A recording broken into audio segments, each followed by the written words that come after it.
Hai, saya Azria Hasnan. Pada hari ini saya akan kongsikan dengan anda beberapa tips dan trik dalam penggunaan Google Drive anda. Jom kita start. Baiklah, untuk hari ini saya akan kongsikan kepada anda 5 tips, iaitu yang pertama adalah .new shortcut, yang kedua adalah drag and drop untuk upload, yang ketiga shortcut keyboard, yang keempat mengeluarkan teks PDF ataupun image, dan yang kelima macam mana kita nak search sesuatu bahan di dalam Google Drive menggunakan browser ataupun menggunakan Omnibox. Jom kita start. Okey, baiklah, kita akan pergi kepada tips yang pertama, iaitu menggunakan .new shortcut. Okey, kebiasaannya apabila kita nak buka Google dokumen yang baru, Google Slide, Google Sheet, kita akan pergi kepada bahagian new dan kemudian kita akan klik kepada dokumen ataupun sheet yang kita nak lah. Okey, so dia akan jana blank dokumen kepada kita. Sebenarnya ada satu shortcut yang akan mempercepatkan proses tersebut, iaitu okey, dekat bahagian Omnibox di atas ini, dekat bahagian address bar ni, okey, kita perlu type. Okey, contohnya saya nak buka dokumen kita boleh type doc.new. Okey, dan klik enter, dan dia akan terus menjana satu dokumen baru kepada kita. So kita tak perlulah nak pergi dekat Waffle ke dan klik cari Google Doc, ataupun dalam drive kita tak nak cari new dan pergi pada Google Doc. Begitu juga kita nak boleh buat benda yang sama apabila kita nak buka form, slide, site. Okey, saya tunjukkan satu. Contohnya nak buka form. So saya hanya type form.new. So dia akan terus menjana satu form baru yang kosong untuk kita. So dia lebih mempercepatkan kerja kita lah. Okey. Okey, seterusnya kita akan pergi kepada tips yang kedua, iaitu drag and drop to upload.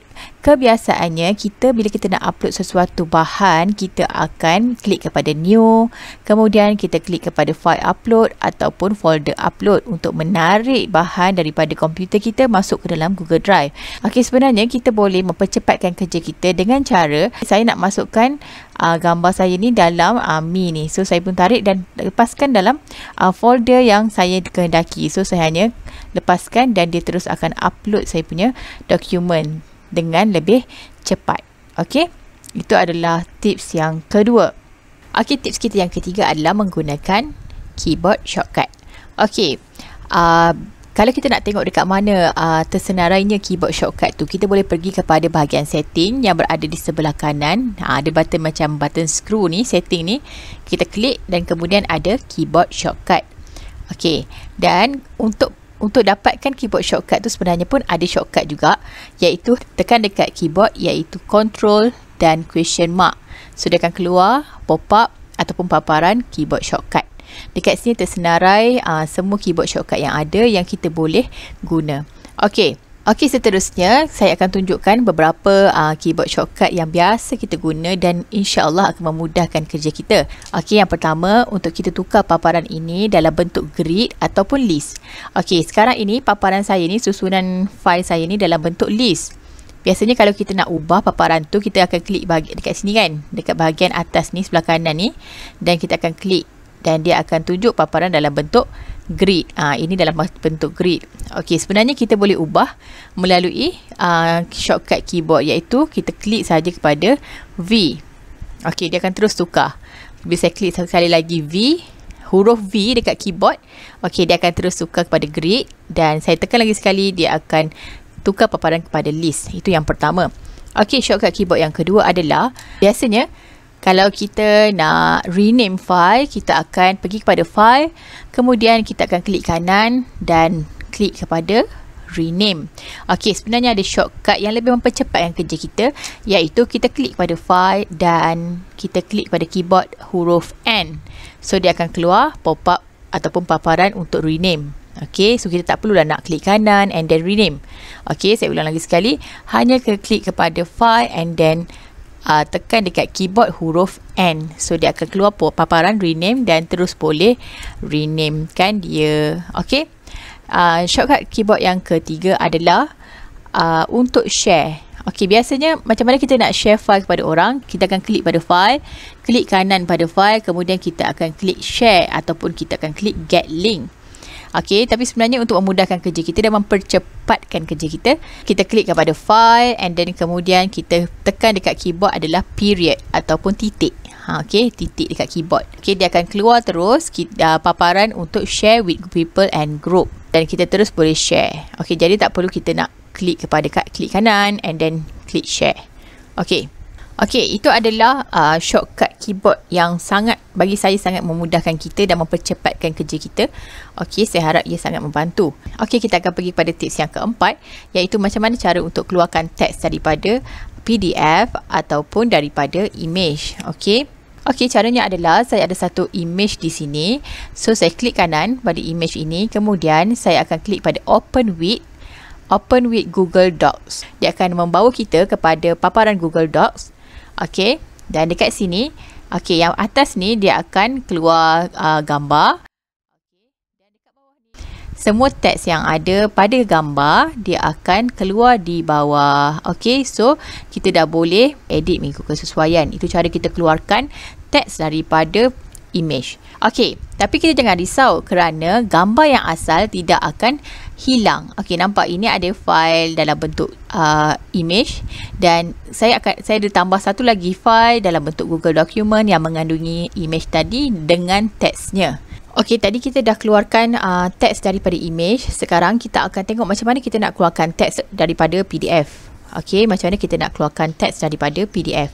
Sama ada kita boleh open dulu PDF ni. Okey, kemudian kita akan pilih Open with Google Doc. Okey, dan sekarang dia akan bawa kita kepada Google Document. Dia akan baca keseluruhan PDF tersebut dan inilah hasilnya. Kita akan dapat teks yang dikeluarkan daripada PDF tersebut dan kita boleh edit tanpa perlu menyalinnya. Okey, tanpa perlu kita salin. Okey, macam mana kita nak dapatkan balik file PDF tersebut? Adakah file PDF tersebut akan hilang? Oh, tidak. File PDF tersebut akan kekal dalam kita punya Google Drive. Okey, dia dah ada dalam dua bentuk lah sekarang. Dia ada dalam bentuk PDF dan dia ada dalam bentuk Google Document. Yang ini tak boleh edit, yang ini boleh edit. Okey, itu adalah cara macam mana kita nak keluarkan teks daripada image ataupun PDF dengan mudah. Okey. Kita yang terakhir iaitu bagaimana untuk kita nak guna browser address bar untuk search dalam drive kita. Biasanya bila kita nak cari file dalam Google Drive kita, kita perlu buka dulu Google Drive kita, kan? Okey, klik pada Google Drive dan buka Google Drive baru kita cari. Okey, tapi sebenarnya ada satu tips yang mana kita sebenarnya boleh mencari bahan dalam Google Drive melalui browser address bar ini, iaitu kita panggil Omnibox ini. Tapi kita memerlukan sedikit setting.